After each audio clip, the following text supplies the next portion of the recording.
الحمد لله نحمده ونستعينه ونستغفره ونؤمن به ونتوكل عليه ونعوذ بالله من شرور أنفسنا ومن سيئات أعمالنا من يهده الله فلا مضل له ومن يضلل فلا هادي له وأشهد أن لا إله إلا الله وحده لا شريك له وأشهد أن محمدا عبده ورسوله أما بعد فإن خير الحديث كتاب الله وخير الهدي هدي محمد صلى الله عليه وسلم وشر الأمور محدثاتها وكل محدثة بدعة وكل بدعة ضلالة وكل ضلالة في النار. أعوذ بالله من الشيطان الرجيم. بسم الله الرحمن الرحيم. وراودته التي هو في بيتها عن نفسه وغلقت الأبواب وقالت هيت لك قال معاذ الله إنه ربي أحسن مثواي إنه لا يفلح الظالمون ولقد همت به وهم بها لولا أن رأى برهان ربي كذلك لنصرف عنه السوء والفحشاء إنه من عبادنا المخلصين. محترم حضرین، اللہ رب العالمین نے اپنے کلام پاک میں سورۃ یوسف کے نام سے ایک لمبی چوڑی سورہ جس میں حضرت یوسف علیہ السلام کی زندگی کے بیشتر حصے کو ہمارے لیے جو ضرورت کی تھی اسے بیان فرمایا ہے، اور اللہ نے آغاز کلام ہی میں شروع کی آیات میں اسے احسن القصص کہا ہے، یعنی بہترین بیان، قصوں میں واقعات میں ایسا بیان جو بہت ہی بہتر اور احسن کہلانے کے لائق ہے۔ کیا ہے اس میں کہ حضرت یوسف علیہ السلام کی زندگی مختلف نشیب و فراز سے، آزمائشوں سے اور صبر اور حسن اخلاق کے اعلیٰ نمونے کو پیش کرتے ہوئے گزرتی ہے۔ ابتدائی ایام میں بچپن ہی میں بھائیوں کے حسد عناد کا شکار ہوئے، کنویں میں ڈال دیے گئے، وہاں سے نکال کر مصر کے بازار میں بیچ دیے گئے، پھر عزیز مصر کے گھر میں رہے، وہاں انہیں بہت فوائد اور معلومات، تعویل الاحادیث اور بہت ساری چیزیں حاصل ہوئیں جیسا کہ اللہ تعالیٰ نے ذکر کیا، لیکن وہاں بھی آزمائش سے دوچار ہوئے، الزام لگایا گیا، اپنے آپ کو بچایا، پھر اس کے بعد جیل میں ڈالے گئے۔ جیل کی آزمائش رہی ایک لمبے عرصے تک، 7-8 سال بتایا جاتا ہے، پھر اس کے بعد تخت شاہی تک پہنچ گئے، بادشاہ کے قریب بنے، اور اس کے بعد وہی بھائی جو کہ کل کنویں میں ڈالنے کا سبب تھے، حضرت یوسف علیہ السلام کے پاس ایک ضرورت مندوں کی حیثیت سے حاضر ہوتے ہیں۔ 2 مرتبہ 3 مرتبہ واقع ہوتا ہے، بعد میں آخر میں شناسائی معرفت ہوتی ہے، اور پھر حضرت یوسف علیہ السلام اپنے والدین کو اور اپنے والد کو اور اپنے بھائیوں کو واپس اپنے پاس بلا لیتے ہیں، اور اس کے بعد ان کا کردار کہ بھائیوں کو اتنے زبردست جرم کے باوجود فراخ دلی سے معاف کرتے ہیں، اور اس کے نتائج اور انجام بتایا گیا۔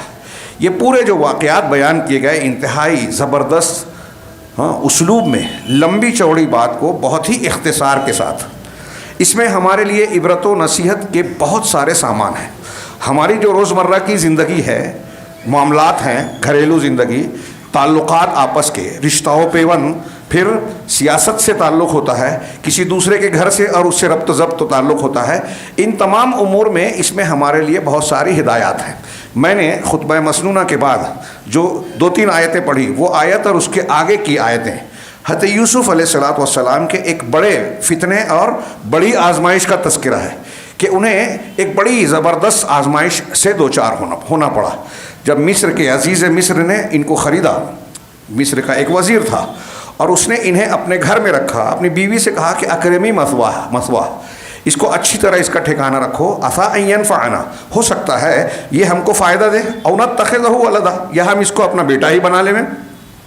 اور پھر کئی سال رہے یہاں، شاہی ایک طریقے سے وزیر کے گھر میں تھے، حکومت، سیادت، قیادت، نظم و ضبط کے بہت سارے امور دیکھنے، سیکھنے، سمجھنے کا موقع ملا۔ حضرت یوسف علیہ السلام نبی تھے، بعد میں نبوت ملی، لیکن ظاہر سی بات ہے کہ عقل و فہم کے اعتبار سے، جسمانی اعتبار سے، ہر اعتبار سے کامل شخصیت کے حامل تھے۔ چنانچہ اس گھر میں رہتے رہتے عزیز مصر کی بیوی کہتے ہیں کہ بڑی حسین و جمیل تھی اور اس کو اولاد بھی نہیں تھی۔ یہ لوگ مفسرین بیان کرتے ہیں، اور مفسرین ہی اس کا نام زلیخا بیان کرتے ہیں جو ہمارے یہاں بہت مشہور ہے لیکن بعض محققین کہتے ہیں کہ نہ توریت میں، نہ انجیل میں، نہ قرآن میں، نہ حدیثوں میں اس کا یہ نام موجود نہیں ہے، چل پڑا اور مشہور ہو گیا۔ قرآن نے اس کو امرأۃ العزیز کہا ہے، عزیز مصر کی بیوی، چنانچہ یہ ان پر حضرت یوسف علیہ السلام کی پرفریفتہ رہی۔ اور یہاں جو آیتیں میں نے پڑھی، اللہ نے فرمایا وراودتہ التی ہوا فی بیتہا عن نفسہ، کہ وہ عورت جس کے گھر میں یوسف علیہ السلام تھے، اس نے حضرت یوسف کو ان کے جی سے، ان کے منشا کے خلاف، عن نفسہ ہی، ان کے دل کے خلاف ان کو بہکایا، ورغلایا۔ راودہ یہ مراودہ سے ہے، کہتے ہیں مراودہ کا مطلب ہوتا ہے الطلب بلین و رفق، جس کو ہم اردو زبان میں پھسلانا کہہ سکتے ہیں، ورغلانا کہہ سکتے ہیں، کہ نرمی کے ساتھ، چال کے ساتھ دھوکہ دینے کے لیے کسی کو کسی بات کے لیے اکسانا، اس سے کوئی مطالبہ کرنا۔ تو اس نے گویا گناہ کی طرف دعوت دی۔ وغلقت الابواب، اور سارے دروازوں کو بند کر دیا مضبوطی سے، کہ اب تنہائی ہے، گناہ کا بھرپور موقع ہے، شوہر موجود نہیں ہے، کوئی ہمارے یہاں جب دروازہ بند ہے تو اب اس سے مطلع ہونے کی کسی کو گنجائش نہیں ہے۔ یہ گویا ایک منظر کشی جو قرآن نے کی انتہائی بلیغ انداز میں، یہ اس بات کا گویا اشارہ اور اظہار ہے کہ حضرت یوسف علیہ السلام ماحول کے اعتبار سے گناہ کے ارتکاب کا تقاضا پورا تھا۔ دروازوں کو بند کر لیا، وقالت حیت لک، اور کہا حیت لک ہلم الیہ، یعنی جلدی سے آ جاؤ، بستر کی طرف آ جاؤ، یعنی انہیں گناہ کی دعوت دی بالکل صراحت کے ساتھ۔ اب غور کیجئے کہ حضرت یوسف علیہ السلام ان کے گھر میں رہ رہے ہیں، آپ اجنبی ہیں ایک طریقے سے، غریب الدیار ہیں، اپنے گھر میں، اپنے وطن میں نہیں ہیں۔ ایک یہ کمزوری، دباؤ ہے۔ وہ گھر کی مالکہ ہے، تحکم رکھتی ہے، یہ ایک دوسرا دباؤ۔ وہ آرڈر دے رہی ہے، وہ حسین و جمیل ہے۔ ماحول اور موقع ایسا ہے کہ گناہ کے ارتکاب سے کوئی اندیشہ اور خوف محسوس نہیں ہو رہا ہے دنیاوی اعتبار سے۔ ان تمام چیزوں کو پر غور کیجیے۔ شیخ عبد الرحمن بن ناصر السعدی کہتے ہیں، مفسر قرآن، کہ یہ حضرت یوسف علیہ السلام کے لیے بہت ہی عظیم ابتلا و آزمائش تھی۔ بھائیوں کی ابتلا جو انہوں نے حسد کی بنیاد پر کنویں میں ڈالا، گھر سے نکالا، گھر سے دور کرنا مقصود تھا کہ والد سے دور ہو جائیں، پہلے قتل کرنا چاہا، ایک بھائی نے مشورہ دیا کہ نہیں اسے کنویں میں ڈال دو، کوئی اسے اٹھا لے جائے گا، زندہ تو رہے گا۔ تو اس سے جو یہ آزمائش جو تھی اس سے زیادہ بھرپور تھی۔ وہ کہتے ہیں کہ اس پہ صبر کرنا اس پر صبر کرنے سے مشکل تھا، کیونکہ بھائیوں نے جو کیا وہاں حضرت یوسف علیہ السلام کو چار و ناچار کوئی دوسرا راستہ نہیں تھا، اس پر صبر کرتے یا نہ کرتے، وہ ہونا تھا، یہ ان کے اختیار میں نہیں تھا۔ اور جہاں تک یہ فتنہ اور آزمائش ہے، یہاں حضرت یوسف علیہ السلام خود بھی، ایک پہلو میں نے بول دیا کہ خود بھی بھرپور نوجوان تھے، جسمانی قوت کے حامل تھے، خود بھی انتہائی حسین تھے۔ معراج کی حدیث میں ہے کہ جب حضرت یوسف سے تیسرے آسمان پر اللہ کے رسول ملے تو اللہ کے رسول نے کہا کہ ان کو نصف حسن دیا گیا تھا، انتہائی حسین و جمیل وہ بھی تھے۔ چنانچہ حضرت یوسف علیہ السلام کے لیے بھی ذاتی طور سے اس کا تقاضا موجود تھا کہ اس گناہ کا موقع ملے تو ارتکاب کر بیٹھے۔ تو حضرت یوسف علیہ السلام کے اندر یہاں صبر کرنا زیادہ مشکل تھا۔ ہم غور کریں ہمارے ایک نوجوان مومن کو کیسا ہونا چاہیے۔ چنانچہ وہ کہتے ہیں، اللہ نے کہا کہ جب اس نے یہ دعوت دی سارے اسباب موجود ہیں تو صبر کرنا بہت مشکل تھا، اپنے آپ پر کنٹرول رکھنا بہت مشکل تھا۔ لیکن حضرت یوسف علیہ السلام کا کردار دیکھیے، قال معاذ اللہ انہ ربی احسن مثوایا، اللہ کی پناہ کہ یہ میرا پروردگار ہے۔ یا تو اللہ کے لیے رب کا لفظ استعمال کیا، اس نے مجھے اچھا ٹھکانہ دیا، میرا ٹھکانہ اور گزر بسر بہت اچھا رکھا۔ ایک رب کا معنی عام طور سے عربی کے مفسرین نے یہ کیا کہ رب کا معنی، علامہ ابن کثیر بھی کہتے ہیں کہ ان کے زمانے میں مالک اور آقا کو، جو آقا ہوتا تھا، مالک ہوتا تھا، اس کو رب کے لفظ سے تعبیر کیا جاتا تھا۔ مختلف جگہوں پر یہ تعبیرات ہوتی ہیں۔ تو بہرحال ان کا مطلب تھا کہ میرے رب نے، یعنی میرے مالک نے، یعنی تمہارے شوہر نے، جو عورت گناہ کی دعوت دے رہی ہے اسے کہہ رہے ہیں کہ تمہارے شوہر نے جو میرا مالک و آقا ہے، احسن مثوایا، میرا بڑا اچھا خیال رکھا ہے، اچھا ٹھکانہ اور گزر بسر کا انتظام کیا ہے۔ تو اس نے جب اچھا کیا ہے تو میں تمہارے ساتھ اس فعل کا ارتکاب کر کے اس کے حق میں خیانت کیسے کر سکتا ہوں؟ یہ احسان کا بدلہ برائی سے ہوگا۔ جو نیک اور اچھے انسان کا عمل نہیں ہو سکتا، کیونکہ آگے کہا کہ انہو احسن مسوایا انہو لا یفلح الظالمون، ظالم لوگ فلاح نہیں پاتے، مطلب میں یہ کام اگر کر لوں تو میں ظالم ہو جاؤں گا۔ کتنے تقاضے تھے۔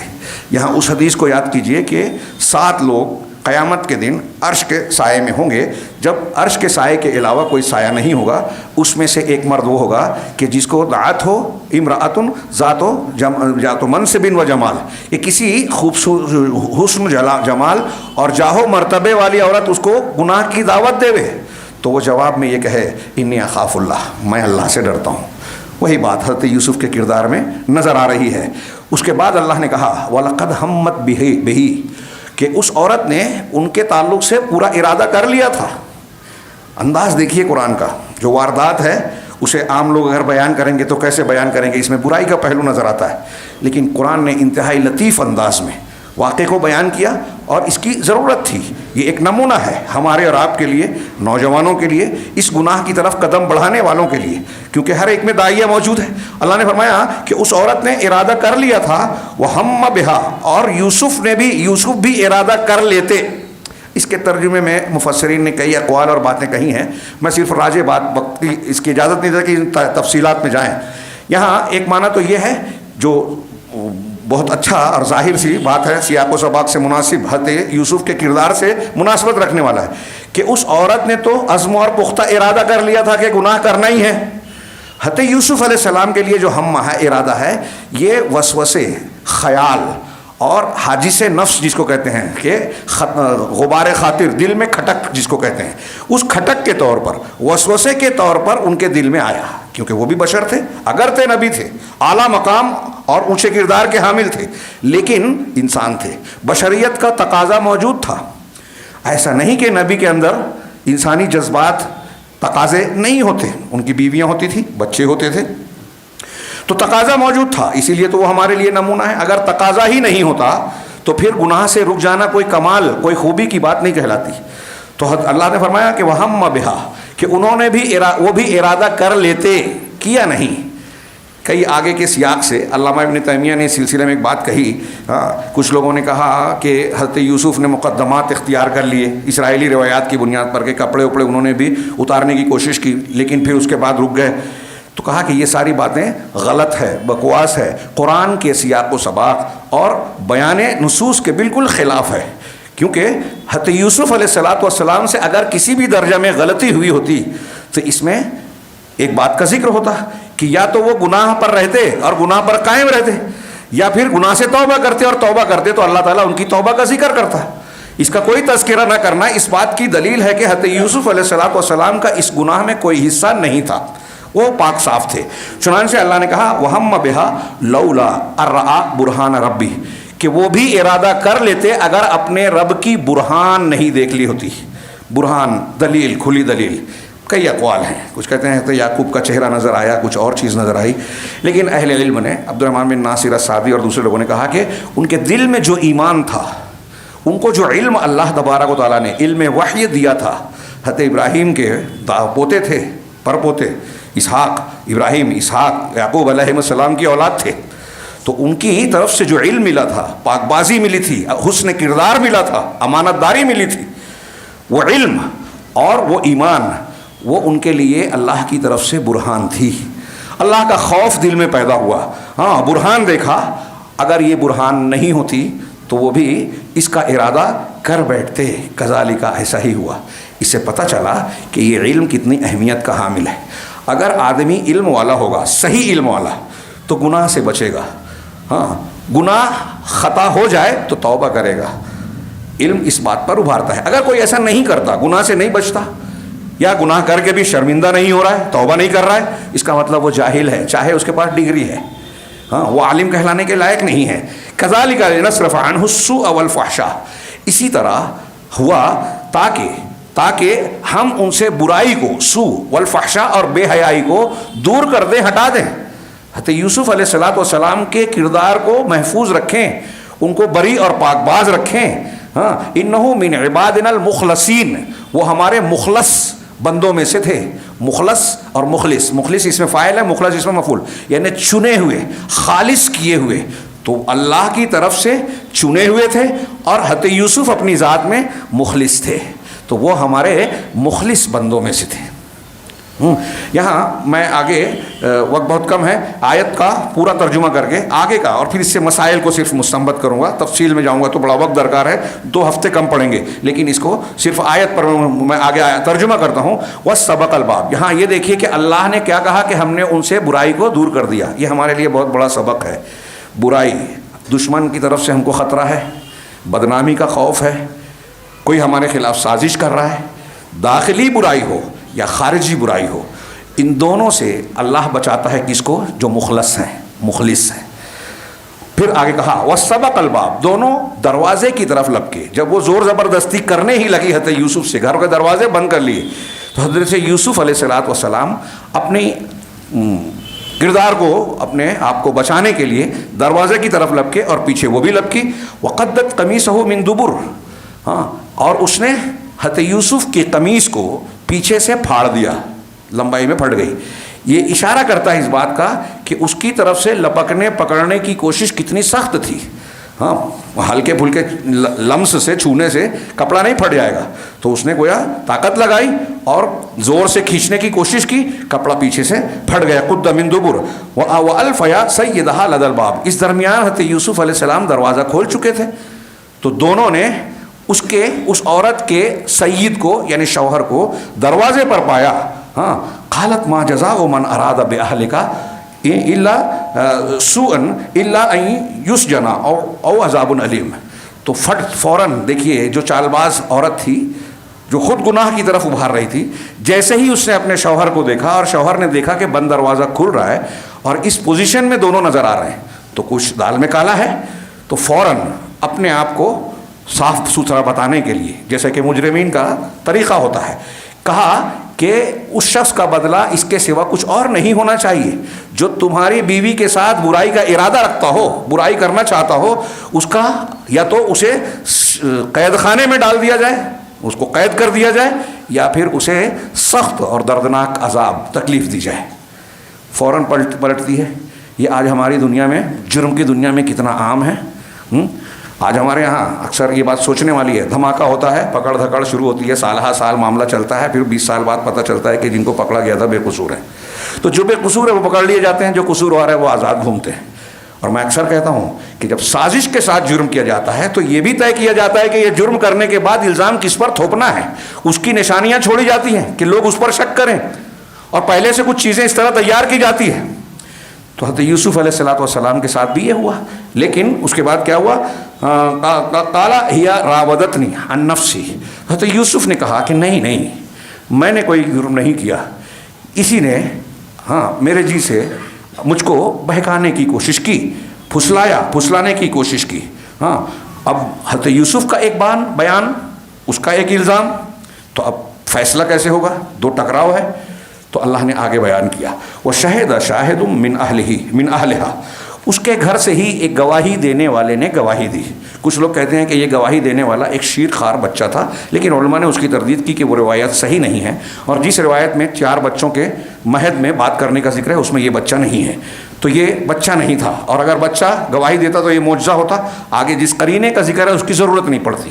تو اس کے گھر سے، یعنی بات جب پھیلی، بات بڑھی، گھر کے لوگوں تک گئی، تو کسی ایک آدمی نے یہ بات کہی، گواہی دی۔ کیا گواہی دی؟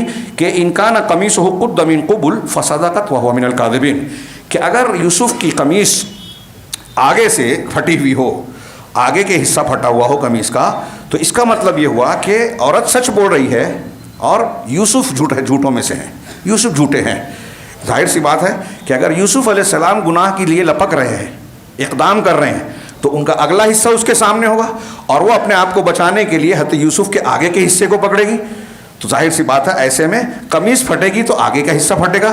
اس نے کہا کہ وَإِنْ كَانَ قَمِيصُهُ قُدَّ مِن دُبُرٍ، لیکن اگر ان کی قمیص، یوسف کی قمیص پیچھے سے پھٹی ہوئی ہو تو قَالَ فَكَذَبَتْ وَهُوَ مِنَ الصَّادِقِينَ، تو یہ جھوٹی ہے اور وہ سچا ہے، یعنی حضرت یوسف علیہ السلام سچ بول رہے ہیں۔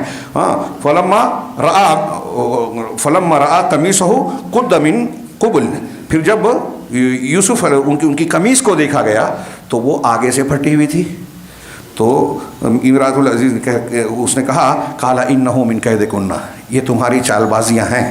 قید کا لفظ اس میں بار بار آیا ہے، اس میں بھی کچھ لوگوں نے بحث کی ہے، حکمت کی ہے. ان کیدکن عظیم، یقیناً تمہاری چال بازی بہت بڑی ہے. گناہ کا ارتکاب کرنے کی کوشش کی، پہلی چال. پکڑی گئی تو الزام حضرت یوسف پر تھوپ دیا، دوسری چال. پھر عورتوں میں چرچا ہوا تو پھر یوسف کو بلایا اور پھر اعتراف گناہ خود ہی کیا. پھر اس کے بعد جو ہے اگر یہ بات نہیں مانے گا تو قید خانے میں ڈال دوں گا، یہ تیسری چال. بے گناہ ہوتے ہوئے بھی جیل میں چلے گئے. تو تمہارا مکر و فریب جو ہے بہت عظیم ہے. تو امراۃ العزیز نے کہا، عزیز مصر نے کہا کہ یوسف اعرض عن ھذا، یوسف اس سے اعراض کرو، چھپا دو، یہ بے عزتی ہوگی، دبا دو، ہمارے یہاں بولتے ہیں نا. اعرض عن ھذا، اسے چھوڑ دو، اس سے اعراض کرو. واستغفری لذنبک، اور اپنی بیوی سے کہا کہ تم اپنی غلطی اور گناہ کی مغفرت اور معافی مانگو. انک کنت من الخاطئین، خطا کار تم ہی تھے. اس موقع پر علامہ شنقیطی نے بڑی پیاری بات کہی کہ دیکھیے کہ اس واقعے سے تعلق جن جن لوگوں کا تھا، جن جن اطراف سے تھا، ہر اعتبار سے حضرت یوسف علیہ الصلاۃ والسلام کی پاک دامنی اور بے گناہی ثابت ہوتی ہے، اور اللہ نے کیا اس کا انتظام. پہلی بات کہ گھر کے آدمی نے گواہی دی، گھر کے آدمی نے گواہی دی، وہ آگے واضح ہے. اچھا، اس میں بھی قمیص کو اگر آگے سے پیچھے سے، اس کی بنیاد پر اہل علم نے کہا کہ اگر کسی واقعے کے سلسلے میں دو فریق کا جھگڑا ہے، قاضی کے پاس جاتے ہیں، پنچ کے سامنے کوئی معاملہ آتا ہے، تو اس طرح کے قرائن جو مضبوط طریقے سے بات کو ثابت کرتے ہوں تو اس کے ذریعے سے کسی ایک کا حق دوسرے کے مقابلے میں ثابت کیا جا سکتا ہے. قرآن نے اس قرینے کو قبول کیے جانے کے سیاق و سباق میں ذکر کیا ہے. یہ اس بات کی دلیل ہے کہ ایسا قرینہ دلیل بن سکتا ہے، یعنی اس کے ذریعے سے سچ اور جھوٹ کا پتہ لگایا جا سکتا ہے. آپ دیکھیے کہ تفتیشی کارروائیوں میں جو تفتیشی ایجنسیاں ہیں، شخصیات ہیں، جاسوس یا دوسرے لوگ جو ہوتے ہیں، وہ لوگ اس طرح کی قرائن تلاش کرتے ہیں. آج کل تو ڈی این اے اور ایسی بہت ساری چیزیں نکل گئی ہیں، بہت آگے کی، فنگر پرنٹس بہت پرانی چیز ہو گئی، ہاں اس سے بھی آگے کی چیزیں نکل گئی ہیں، جس کی تحقیق سے پتہ چلتا ہے یہ قرائن ہوتے ہیں جس سے آدمی کو مجرم کی شناخت میں گویا مدد ملتی ہے. تو بہرحال یہ ایک قرینہ تھا، ایک گواہی دی. خود امراۃ العزیز نے 2 مرتبہ اعتراف کیا جو قرآن میں ذکر ہے. جب عورتوں کو بلایا اور ان کو دکھایا یوسف علیہ السلام کو، تو اس کے بعد خود کہا کہ وَلَقَدْ قَدْ رَاوَدتُّهُ عَن نَفْسِي فَاسْتَعْصَمَ، میں نے اسے اپنے لیے اکسایا لیکن یہ بچ نکلا.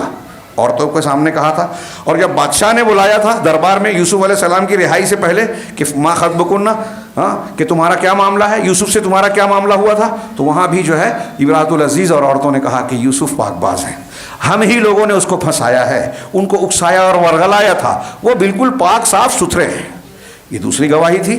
تیسری، خود امراۃ جو عزیز مصر ہے وہ یہاں کہہ رہا ہے کہ تم خطا کار ہو، یعنی تم گنہگار ہو. یوسف علیہ السلام خود اپنے بارے میں کہہ رہے ہیں کہ اس نے مجھے ابھارا تھا، میں نے ایسا نہیں کیا. جن جن لوگوں کا تعلق تھا، قرائن ہیں، سب نے حضرت یوسف علیہ السلام کی براءت کو بیان کر دیا. آگے یہاں یہ اس واقعے کے اس حد کے بعد کچھ آیتوں میں ذکر ہے، اس کے بعد کی چند آیتوں میں ٹائم نہیں ہے، کہ یہ خبر عورتوں میں پھیل گئی اور انہوں نے عزیز مصر کی بیوی پر تان تشنی شروع کر دی کہ ارے یہ اپنے گھر کے بچے پر فریفتہ ہے، اس کی محبت میں، چاہت میں گرفتار ہے اور ایسا کرنا چاہتی ہے. تو اس نے ایک ضیافت کا اہتمام کیا، پھل وغیرہ رکھے، سب کے ہاتھ میں چوری دی اور پھر حضرت یوسف علیہ السلام کو ان پر نکلنے کے لیے کہا. انہوں نے دیکھا، دیکھتی ہی رہ گئیں اور پھر ان کو اپنی طرف متوجہ کرنے لگیں. اتنی بے خود ہوئی کہ قرآن کہتا ہے کہ انہوں نے پھل کی بجائے اپنی انگلیاں کاٹ لی اور پھر کہا حاشا للہ ما ان ھذا الا، کیا ہے، ما ھذا، اللہ کی پناہ، حاشا للہ، یہ تو کوئی انسان نہیں بلکہ فرشتہ ہے. ان ہوا الا ملک کریم، یہ فرشتہ ہے، خوبصورتی اور پیکر میں بھی انتہائی حسین و جمیل، اور ہماری طرف میں سے کسی کی طرف نگاہ اٹھا کر دیکھ نہیں رہا ہے. اور اس میں عزیز مصر کی بیوی کا کانفیڈنس بھی معلوم ہوتا ہے کہ یوسف علیہ السلام اتنے پختہ کردار کے ہیں کہ کوئی کتنا بھی سچ سنور لے، یوسف علیہ السلام کی نگاہیں بھٹکیں گی نہیں. چنانچہ ایسا ہی ہوا اور انہوں نے فرشتہ تک کہا. پھر اس نے کہا کہ میں نے اس کو ابھارا تھا، تم خود اپنے دل میں محسوس کرتے ہو. یہ اس وقت کی تہذیب کہ کس طرح مرد اور عورتوں کا اختلاط تھا، کس طرح آزادی تھی، عورتوں میں کس طرح کا فتنہ انگیزی تھی، بے پردگی تھی، اختلاط تھا. جیسے آج یورپ کی تہذیب اور ہمارے یہاں اس کے اثرات نظر آ رہے ہیں، اور اس کی برائیاں بھی نظر آ رہی ہیں کہ یہ چیز کوئی گناہ نہیں ہے. آہستہ اس کی شناخت اور قواعد معاشرے میں کم سے کم تر ہوتی چلی جا رہی ہے. زنا عام ہوتا جا رہا ہے، دوسری شادی بہت بری ہے، زنا بہت آسان ہے، زنا کے مقدمات، پردے کو دشمن قوموں کے پروپیگنڈے کے مطابق بہت سے مسلمان بھی سمجھتے ہیں کہ یہ پچھلی بات ہے، رجت پسندی ہے، اختلاط، پردہ جس سے اللہ منع کرتا ہے، گھروں میں اجازت لے کے جانا، بستر کو الگ کرنا بھائی بہن کو، یہ سب آداب گھر ہے، گھر کے آداب ہیں. بہرحال اللہ تبارک و تعالیٰ نے اس معاشرے میں ذکر کیا کہ ایک نبی کو اپنے کردار بچانا کتنا مشکل ہو گیا. اس کے بعد ان لوگوں نے ان کو ورغلانا چاہا. ان عورتوں نے بھی فورس کیا کہ یہ جو امراۃ العزیز ہے، عزیز مصر کی بیوی ہے، اس کی بات کو مان لو. اور گویا اشارہ کیا مفسرین نے کہ اس کو منوانے میں وہ اپنا بھی حصہ چاہتی تھی کہ یوسف علیہ السلام کو ہم بھی اپنی طرف راغب کرنا چاہتے ہیں. لیکن حضرت یوسف علیہ السلام کا جملہ جو ان آیتوں کے بعد اللہ نے نقل کیا، قال رب السجن احب الی مما یدعوننی الیہ، کہ پروردگار قید خانہ، جیل میرے لیے زیادہ پسندیدہ ہے اس عمل سے، اس گناہ سے جس کی طرف یہ مجھے بلا رہی ہیں، دعوت دے رہی ہیں. یوسف علیہ السلام کا یہ جملہ دیکھیے، رب السجن احب الی مما یدعوننی الیہ، کہ پروردگار یہ قید میرے لیے بہتر ہے، میں قید میں چلا جاؤں ٹھیک ہے، اس سے کہ میں یہ گناہ کروں. سوچیں ہمارے نوجوان، حضرت یوسف علیہ السلام کہہ رہے ہیں وَإِلَّا تَصْرِفْ عَنِّي كَيْدَهُنَّ أَصْبُ إِلَيْهِنَّ، اور اے اللہ اگر تو نے ان کی چال مکر و فریب کو مجھ سے پھیرا نہیں، مجھ سے دور نہیں کیا، تو میں ان کی طرف جھک جاؤں گا، مائل ہو جاؤں گا. میں بھی بشری تقاضا رکھتا ہوں، میں پھسل سکتا ہوں. وَأَكُن مِّنَ الْجَاهِلِينَ، اور میں جاہلوں میں سے ہو جاؤں گا. یعنی جو شخص اس گناہ کا ارتکاب کرتا ہے وہ جاہل ہے، وہ عالم نہیں ہے، چاہے ڈگری ہولڈر ہو. ہاں وہ جاہل ہے. یہ قرآن کہہ رہا ہے کہ میں بھی جاہلوں میں سو جاؤں گا. تو یوسف کتنے بڑے نبی تھے، کتنے بڑے علم والے تھے، عالم تھے، لیکن کہہ رہے ہیں یہ گناہ کروں گا تو میں جاہل ہو جاؤں گا.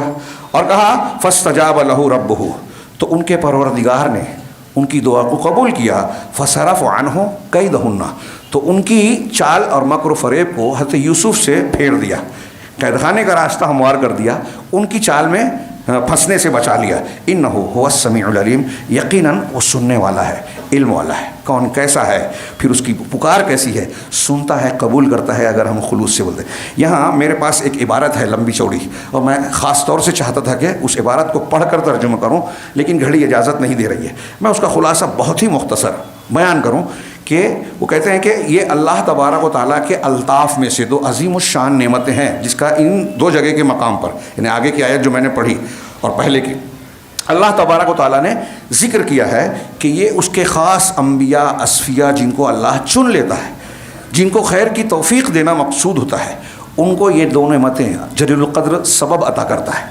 اور ان دو سبب کے ذریعے سے اللہ تبارک و تعالیٰ بندوں سے داخلی فتنے، خارجی فتنے، ہاں یعنی باہر کا کوئی دشمن ہے، شیاطین الانس والجن ہے، یا نفس کے اندر سے کوئی خرابی پیدا ہو رہی ہے، دونوں سے اللہ حفاظت کرتا ہے.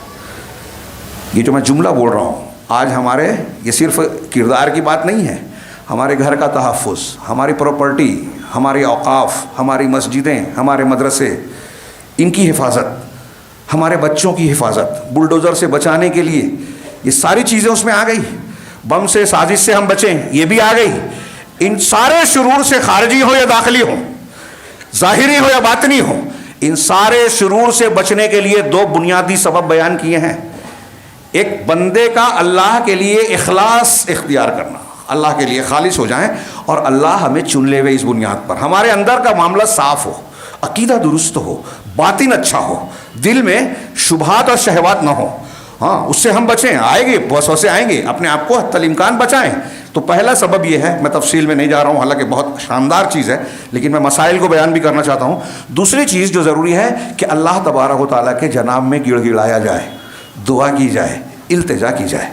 جیسا کہ حضرت یوسف نے کہا کہ پروردگار اگر تو نے ان کی چال اور مکر و فریب تو مجھ سے پھیرا نہیں، تو میں بھی مائل ہو جاؤں گا، جاہلوں میں سے ہو جاؤں گا. تو ہم بھی کہہ سکتے ہیں کہ دنیا کی طاقتیں ہمارے خلاف سازشیں کر رہی ہیں، ارادے ہیں، کوششیں ہیں، ہاں ہمارے درمیان ان کے گرگے ہیں، ہمارے عقیدے کو، ہمارے کردار کو، ہماری دولت کو، ہر چیز کو نشانہ بنا رہے ہیں، زمین کو، مسجد کو، مدرسے کو۔ ان سے اگر ہم کو بچنا ہے تو یہ 2 چیزیں ضروری ہے۔ اخلاص، اب اس کا معنی دیکھیں، اللہ کے لیے دل میں خلوص ہو، صحیح عقیدہ ہو، اور دوسرا جو ہے دعا، التجا۔ حضرت یوسف علیہ السلام میں یہ دونوں باتیں تھیں۔ یہ نبی تھے، لیکن کوئی بھی نیک بندہ، مومن بندہ اگر چاہتا ہے کہ اللہ کی پناہ ملے، اس کی طرف سے بچاؤ ملے، سازشوں سے، خارجی داخلی چال بازیوں سے محفوظ رہے، تو اس کو اخلاص اختیار کرنا ہوگا، اللہ کے جناب میں دل سے بار بار گڑ گڑا کر مانگنا ہوگا۔ ہاں اگر ایسا نہیں کرتا تو وہ خارجی اور داخلی فتنوں سے محفوظ نہیں رہے گا، شبہات اور شہوات کے فتنوں میں بھی مبتلا ہوگا، دشمن بھی ہم پر اثر انداز ہوگا، اپنی چالوں میں، ایجنڈوں میں کامیاب ہوگا۔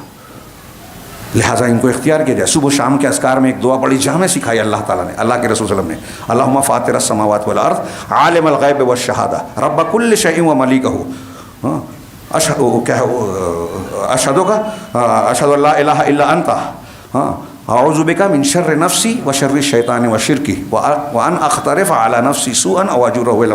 بڑی جامع دعا۔ علامہ ابن تیمیہ کہتے ہیں کہ شرور کے اسباب اور شرور کے نتیجے دونوں آ گئے اس مختصر میں، اور اللہ کا زبردست وسیلہ فاطر السماوات والارض، اے اللہ آسمانوں اور زمین کو پیدا کرنے میں، غیب اور کھلی ہوئی چیز کو جاننے والے، میں گواہی دیتا ہوں کہ تیرے سوا کوئی پروردگار نہیں ہے، میں پناہ میں آتا ہوں تیری، من شر نفسی، پہلی چیز نفس کے شر سے، و شر الشیطان و شرک ہی، شیطان کے شر سے، اس کے شرک اور اس کے جال سے۔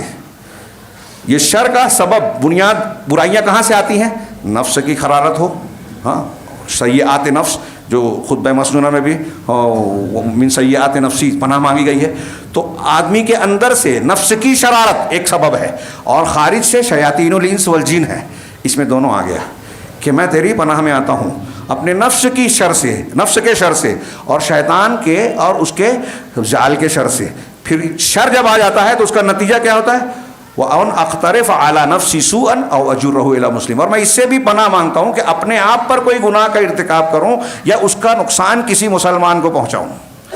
یعنی جب آپ کے اندر کسی کے اندر شر آئے گا تو وہ خود کا نقصان پہنچائے گا یا دوسروں کا نقصان پہنچائے گا، تو شر کا سبب بھی آ گیا اور شر کا نتیجہ بھی آ گیا، دونوں سے پناہ مانگے، اور ان دونوں سے جس کو اللہ نے پناہ دے دی وہ دنیا اور آخرت کی سلامتی اسے مل گئی۔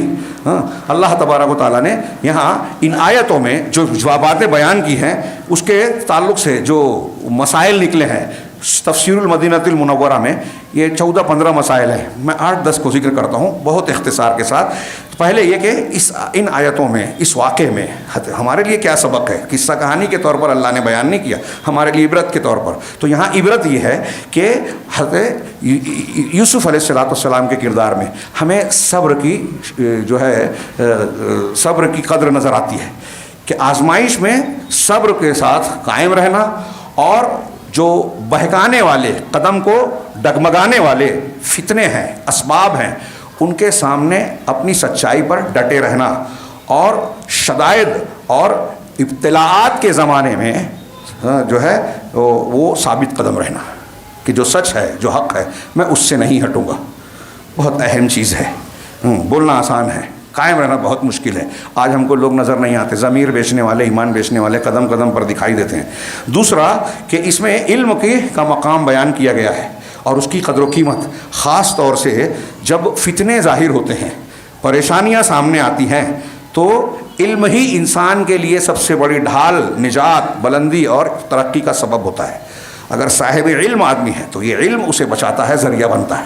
ہاں، اور جو فتنے میں پڑ گیا اس کا مطلب وہ جاہل ہے۔ آج ہر قسم کے فتنوں کی الغار ہے، اور خاص طور سے مسلمانوں کی طرف، خارج سے بھی اور داخل سے بھی۔ ہمارے درمیان بھی ایسے ائمہ ہیں جو گمراہی کی طرف دعوت دے رہے ہیں، دین کے نام پر دین سے انحراف کرواتے ہیں، شرک، بدعت، نئی نئی دعائیں، نئے نئے عمل، نئے نئے طریقے، حق اور اہل حق سے بدظن کرنا، ایسے لوگوں کو بڑا امام اور آدمی بنانا جو خود انحراف کا اور گمراہیوں کا شکار ہے، ان کو کہنا ہے کہ ان کے پیچھے چلو، ان کی تقریر سنو، ان کی کلپ کو فارورڈ کرو، اور کر رہے ہیں، اور ان کے خلاف اگر کوئی کچھ بولتا ہے تو آدمی جہالت کے ساتھ کھڑا ہو جاتا ہے، اس کا دفاع کرتا ہے جو غلط ہے، اس کو رد کرتا ہے جو صحیح ہے۔ یہاں علم بچاتا ہے آدمی کو۔ تیسرا کہ اس میں نگاہوں کو پست رکھنے کی اہمیت ہے۔ ہاں، آدمی اپنی نگاہوں کی حفاظت کرے، پست رکھے، اتنا ہی دیکھے جتنا جائز ہے. یہ صرف عورتوں کے سلسلے میں نہیں ہے، ہر حرام چیز کے بارے میں ہے. کیونکہ آگے کہا کہ حرام چیزوں پر نگاہ مسلسل ڈالنا یہ حرام میں پڑ جانے اور عزتوں کو پامال کرنے کا سبب ہوتا ہے، وہاں تک پہنچا دیتی ہے. اللہ کے نبی صلی اللہ علیہ وسلم کی بخاری مسلم کی بڑی مشہور حدیث ہے. اللہ کے رسول نے کہا کہ ایاکم والجلوس فی الطرقات، راستوں میں بیٹھنے سے بچو. ہمارے یہاں مالیگاؤں میں پوری سارے راستے مجلسیں ہیں. اللہ کے رسول نے اس سے منع کیا تو صحابہ نے کہا کہ اس کے بغیر چارہ نہیں ہے. کہا اگر ایسا ہے، ان ابیتم الا الجلوس الا المجلس، اگر بیٹھنے سے تم کو چارہ نہیں ہے، اس کے بغیر چارہ نہیں ہے، فاعطوا الطریق حقہ، تو راستے کو اس کا حق دو. تو کیا ہے؟ کف الاذی. پوچھا راستے کا حق کیا ہے؟ شہر کے ایک ایک آدمی کو پڑھانے کی ضرورت ہے جو اپنے آپ کو دیندار سمجھتا ہے، وہ بھی اس معاملے میں بے دین ہے. میں نے گزشتہ ہفتے اس پہ خطبے میں کچھ باتیں کہی. ہمارا شہر اتیکرمن کرنے میں، راستہ بلاک کرنے میں، اپنے راستوں کو دوسروں کو تکلیف دینے میں، گندگی کو پھینک دینے میں بالکل کامن ہے. دیندار بھی بددین ہے اس میں، یہ مانتا ہی نہیں قرآن حدیث کی بات. تو اللہ کے رسول نے کہا راستے کا حق یہ ہے کف الاذی، تکلیف دہ چیز کو، گندگی کو راستے سے ہٹا دو. اپنی گاڑی خود کھڑی کر کے راستے میں رکاوٹ مت ڈالو، ہاں راستے سے ہٹا دو. وغض البصر، اور آنکھوں کو پہلے غض البصر کہا، نگاہوں کو پست رکھنا. ہمارے یہاں جو لوگ بیٹھے ہیں ان کی آنکھوں سے بچ کر کوئی گزر ہی نہیں سکتا، وہ عورت ہو، مرد ہو، جوان ہو، بوڑھی ہو، کوئی بھی ہو. اللہ کے رسول کہہ رہا نگاہوں کو پست رکھنا. یہ ہمارے یہاں اخلاق ہے، تہذیب و تمدن کے بالکل خلاف ہے، بد تہذیبی ہے، اللہ کے رسول کی سنت اور تعلیم کے خلاف ہے. اور آپ نے کہا ورد السلام، راستے کا حق یہ ہے کہ سلام کا جواب دو. اگر کوئی جاتے ہوئے سلام کر رہے تو جواب دو. والامر بالمعروف والنہی عن المنکر، نیکی کا حکم دینا اور برائی سے روکنا. اگر تم کو کوئی نظر آ رہا ہے غلط کام کرتے ہوئے تو روکنا ہے. لیکن لوگ بولتے ہیں کہ ہم کو دوسرے کے کام میں پھٹے میں کیوں پڑنا. خیر، تو یہ غض بصر، ہاں، اور اس پر اور بھی روایتیں ہیں، موقع نہیں ہے. اس کے علاوہ ایک مسئلہ یہ نکالا مفسرین نے اس پورے واقعے سے کہ اختلاط انسان کو گناہ پر ابھارنے، بے حیائی کی طرف لے جانے کا بہت بڑا سبب ہے، خاص طور سے گھروں کے اندر. تو یہ آیتیں اس کے انجام کو بالکل صاف صاف بیان کر رہی ہیں. دیکھیے اسی لیے ہمارے یہاں حدیثوں میں ایک بیان کیا گیا ہے کہ بھائی بہن بھی اتنی عمر کے ہو جائیں 10 سال کے تو بستر الگ کر دو، ہم اس کو لائٹ لیتے ہیں. اپنے گھر میں سلام کر کے اجازت لے کے داخل ہوں، ہم اس کو غیر ضروری سمجھتے ہیں. پردہ کرنے کا، نامحرم رشتہ دار ہے تو احتیاط کرے، یہاں تک کہ اللہ کے رسول نے کہا دیور سے بھی احتیاط کرے، وہ موت ہے. کیوں موت ہے؟ دوسرے سے باہر رہنے والے سے خطرہ کم ہے، جو گھر میں رہتا ہے اسی کا ذکر کر رہے ہیں. حضرت یوسف علیہ السلام گھر میں تھے امراۃ العزیز کے، مسلسل وہ دیکھتی تھی، موقع تھا، موقع کے انتظار میں تھی، موقع ملا شوہر کے غیر حاضری میں کوشش کی. تو یہ اختلاط گناہ کی طرف لے جاتا ہے. اب ہمارے یہاں تو مفتیان فتویٰ دیتے ہیں کہ یہ پرانی بات ہے، دقیانوسی بات ہے، کالج میں جانا پڑے گا، دوسروں سے تعلق رکھنا پڑے گا، اور اگر لڑکی کوئی ایسا قدم اٹھا بھی لیتی ہے، بے پردگی اختیار کرتی ہے تو کوئی حرج نہیں ہے. پھر نتیجہ کیا ہوتا ہے ہم دیکھ رہے ہیں، مرتد ہو رہی ہیں، ان کی لاشیں ملتی ہیں، لاشیں مل رہی ہیں، خبریں دیکھیے تو اس کا کیا کیا انجام ہوتا ہے. آپ کی عزت اور غیرت گئی. ہاں کہا، اور اس نے جو ہے خاص طور سے اس واقعے نے گھر خاندان میں ایسے واقعات کے ہونے کی نزاکت اور خطرناکی کو بیان کیا ہے، خصوصی طور سے گھروں میں اور عمومی طور سے سماج اور معاشرے میں. اب اس پر ایک پوری تقریر کی جا سکتی ہے لمبی چوڑی کہ آج سماج میں کیا کیا ہے. اختلاط، گندگی، اب تو موبائل ہے ہاتھ ہاتھ میں. ہاں آپ واضح و نصیحت اور قرآن کی آیتیں سنتے ہیں تو اشتہار آ جاتا ہے ننگا. تو آدمی سوچتا ہے دیکھیں لوگ کہتے ہیں، بتاتے ہیں، ہم بھی اس سے گزرتے ہیں. کتنی گندگی ہے. اور زنا کے ہیجان پیدا کرنے والے، برائی کی طرف لے جانے والے، فحاشی کو اختیار کرنے والے اسباب عام ہیں. اس کے تعلق سے ہمارے یہاں لائٹ ہو گیا مزاج، کوئی بات نہیں. اور کوئی دوسری شادی کر لے کہ جائز طریقے سے میں تعلق قائم کروں تو ہمارے سماج میں اس کی ہمت توڑ دی جائے گی، کمر توڑ دی جائے گی، برا سمجھا جائے گا، مخالفتیں کی جاتی ہیں. ابھی ایک خاتون کا فون آیا مجھے، میرے شوہر نے دوسری کی شکایتیں کرنے لگی. میں نے کہا کہ پہلے تو کہا کہ آپ کو دوسری سے وہ شکوہ ہے. کہا جب ایک ہے تو کیا ضرورت ہے. میں نے کہا قرآن کو نہیں مانتی. کیا مانتی ہوں. آپ جو باتیں کہہ رہی ہیں وہ تو قرآن کو نہیں ماننے کی مترادف ہے. مانتی بھی ہوں اور شکایت بھی ہے. تو شکایت شوہر کے رویے سے ہو سکتا ہے. ایک بیوی والے کو بھی، ایک بیوی والے کو اس کی بیوی کو بھی ہو سکتا ہے جس کے پاس ایک ہی ہے کہ وہ ظلم کر رہا ہے، حق ادا نہیں کر رہا ہے. وہاں نہیں بولتے کہ ایک کو بھی نہیں رکھنا چاہیے، ظلم کرتا ہے، وہ آدمی ہی صحیح نہیں ہے، اس کی بیوی نہیں ہونا چاہیے. تو اس کے رویے سے ایک اصول کو آپ غلط کہتے ہیں، اور جب اس کا راستہ بند کرتے ہیں اب آسام میں قانون بن گیا. وہ لوگ قانون بنا رہے ہیں جن کے یہاں کیا کیا خرابیاں ہیں، عورتوں کے ساتھ کیا کیا مظالم ہیں، مسلمانوں کے تعلق سے فکر مند ہے. مسلمان دوسری بیوی کی اجازت دیتا ہے تو اس کے اصول، شرائع، ضابطے، حقوق بھی بیان کرتا ہے. یہ سماج کو، معاشرے کو پاک دامن بنانے کا طریقہ ہے، یہ گناہوں سے بچانے کا، بے حیائیوں سے بچانے کا طریقہ ہے. اگر آپ چاہتے ہیں کہ ہمارا سماج بھی پاک صاف ہو تو شریعت کے اصولوں کو لائٹلی مت لیجئے. وہی بات یہ کہہ رہے ہیں. تو لہٰذا ضروری ہے کہ گھروں کے آداب جو شریعت میں بتائے گئے ہیں اس کی بھرپور رعایت کی جائے. یعنی اجازت لینا، حجاب اور پردہ اختیار کرنا، اختلاط اور خلوت سے، مرد اور عورت خلوت میں ہو نامحرم، یہ اس سے بچنا، اور بیکار کی جو نگاہیں ہیں، آوارہ نگاہیں، اس سے اپنے آپ کو بچانا. اسی کے ساتھ ایک مومن کا کردار اس میں ظاہر ہوتا ہے کہ مومن حرمتوں کا اور امانتوں کا بہت ہی لحاظ کرتا ہے، رعایت کرتا ہے، عزتوں کو پامال نہیں کرتا، اللہ کی حرام کی ہوئی چیزوں کو وہ جو ہے اپنے ہاتھوں میں نہیں لیتا. اسی طرح عزتوں کی حفاظت کرتا ہے، اللہ کے حقوق کی بھی حفاظت کرتا ہے، بندوں کے حقوق کی بھی حفاظت کرتا ہے.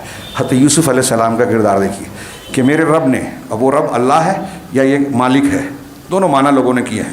تو اس دونوں کا تقاضا یہ ہے کہ اس نے مجھ پر احسان کیا ہے تو احسان کا بدلہ احسان ہونا چاہیے، امانتوں کی رعایت ہونا چاہیے. ایک مسلمان کو ایسا ہونا چاہیے کہ وہ امانتوں کی، عزتوں کی حفاظت کرے، اللہ کے حقوق اور بندوں کے حقوق کو حفاظت کرے، اور احسان کا بدلہ احسان سے چکائے، جیسا کہ یوسف علیہ السلام نے کیا. اسی طرح یہ عقیدہ رکھنا چاہیے کہ اللہ تعالیٰ ہر حال میں، ہر جگہ ہماری نگرانی کر رہا ہے. لہٰذا کھلے ہوں، مجلس میں ہوں یا اکیلے میں ہوں، ہمیں اللہ کا ڈر اور تقوی اختیار کرنا چاہیے. یہی اخلاص ہے، یہی تقوی ہے. تنہائی ملتی ہے تو ہم کیا کیا کرتے ہیں، موبائل پہ، بات چیت میں، یا اور گناہ کے مواقع پر. اسی طرح یہاں یہ بھی ضروری ہے کہ آپ اللہ تبارک و تعالیٰ سے استعاذہ کریں، پناہ طلب کریں، اس سے دعا کریں. اللہ تبارک و تعالیٰ کی جناب کو پکڑ کر رکھیں فتنوں سے بچنے کے لیے، حرام سے، عزتوں کی حفاظت کے لیے، اپنے عہد کو، ذمہ داریوں کو نبھانے کے لیے، اور نعمتوں کو یاد رکھیں. اس لیے کہ پاک دامنی اور طہارت یہ اللہ تعالیٰ کی توفیق اور اس کی ہدایت ہے. جب اللہ کی توفیق و ہدایت ہے تو اللہ سے مانگتے رہنا چاہیے، دعا کرتے رہنا چاہیے. اس قصے میں ایک پاک دامن مسلمان نوجوان کے لیے ایک عملی نمونہ ہے. خاص طور سے آج کے ایسے ماحول میں جہاں فضیلت، اچھائی اور حسن اخلاق کی کوئی قیمت نہیں رہ گئی ہے، اور اس کے لیے کوئی جھنڈا نہیں اٹھاتا. چھوٹی چھوٹی باتوں کے لیے لوگ چیختے چلاتے ہیں، لیکن اعلیٰ اخلاق اختیار کیا جائے اس کے لیے ہمارے یہاں کوشش، محنت، تحریک نہیں چلتی. تو جس طرح حضرت یوسف علیہ السلام نے اپنے کردار کی، اپنے دامن کی حفاظت کی، ہمیں بھی اس کو کرنا چاہیے. حالانکہ سامنے عورتوں کا، امراۃ العزیز کا حسن تھا، گناہ کا تقاضا تھا. پھر مصر کی دوسری عورتیں جو قصور میں رہنے والی، بہت مہذب سماج کی، اعلیٰ سوسائٹی کی، جس کو کہیں گے چمک دمک اور گلیمر والی، وہاں کی عورتیں تھیں. اس میں ہوائے نفس کی مذمت بھی ہے کہ کس طرح امراۃ العزیز نے اپنے گھر میں موجود ایک بچے کو، چونکہ وہ بار بار دیکھتی تھی، اور سماج اور معاشرے میں مہیجات موجود تھے، ہیجان انگیز چیزیں، تو اس کی خواہشات نفس نے اس کو اس بات پر ابھارا کہ وہ اس میں بے قابو ہو گئی، اور یوسف علیہ السلام پر صرف اشارے کنائے میں نہیں بلکہ پورے اسباب کے ساتھ اس نے گناہ کا ماحول بنایا اور ان کو دعوت گناہ دی. اس میں اتباع ہوا یعنی خواہش نفس کی اتباع کا ذکر ہے، اور اس سے بچنے کی یا اس کی مذمت کا پہلو ہے. اس کے مقابلے میں حضرت یوسف علیہ السلام کے پاس علم نبوت تھا، اس کا نور انسان کو برائیوں سے، حرام چیزوں کے ارتکاب سے بچاتا ہے. اب ہمارے پاس قرآن و حدیث کا علم ہے تو ہمارے پاس بھی علم نبوت کا حصہ ہے. اگر وہ نور ہے ہمارے پاس تو ہمارے کردار کی بھی حفاظت کرنا چاہیے. اور جب ہم ہوائے نفس سے اپنی حفاظت کریں گے تو اللہ تعالیٰ بلندی عطا فرمائے گا. یہ چند مسائل ہیں، اس سلسلے میں اور بھی کچھ پہلو تھے لیکن وقت کافی زیادہ ہو گیا. اللہ رب العالمین سے دعا ہے کہ وہ ہمیں حسن کردار اور پاک دامنی اختیار کرنے کی توفیق عطا فرمائے. اللہ کے رسول کی جو صبح و شام کی کثرت سے مانگے جانے والی ایک دعا ہے، اللہم انی اسألک الہدی والتقی والعفاف والغنی، تو اس میں عفاف میں یہ معنی بھی شامل ہے کہ ہمارا کردار، یعنی ہم پاک دامنی مانگتے ہیں، ہماری غذا بھی حرام سے بچے اور ہمارا کردار بھی حرام چیزوں سے محفوظ رہے. آج کے سماج میں اس کی بڑی شدید ضرورت ہے. اس پاک دامنی کے نہ ہونے سے ہم اللہ کے عذاب کو پل پل دعوت دیتے ہیں. اللہ کے عذاب دنیا میں ہم روز خبروں میں دیکھ سکتے ہیں، مختلف شکلوں میں لوگوں کو جو ہے نشانہ بنا رہے ہیں. اگر ان عذاب سے بچنا ہے تو یہ فلاں چیز بند کر دی جائے، ابھی کہیں آتش فشاں پھوٹا، کہیں زلزلہ آیا، کہیں جو ہے آلودگی سے معاملہ ہے، کہیں بے روزگاری ہے اور فاقہ مستی ہے اور بہت ساری قسمیں، ان سب سے بچنے کے لیے اللہ کے رحم و کرم کو حاصل کرنے کا یہ راستہ اس میں ہے کہ ہم اللہ کے لیے مخلص بنیں، اللہ سے دعا مانگیں، التجا کریں، اسی کے جناب میں ہاتھ اٹھائیں، اسی پر بھروسہ کریں، اپنے کردار کو، اپنے عقیدے کو صاف ستھرا رکھیں۔ اللہ تعالی ہمیں اس کی توفیق عطا فرمائے، اس کے ذریعے سے دنیا اور آخرت میں کامیابیوں سے نوازے، ہر قسم کے فتنے اور عذاب سے محفوظ رکھے۔ واقول قولی ھذا واستغفر اللہ لکم سائر المسلمین وصلی اللہ علی نبینا محمد۔ بارک اللہ لنا ولکم فی القرآن المجید ونفعنا وإیاکم بالآیات والذکر الحکیم انہ تعالی جواد کریم ملک۔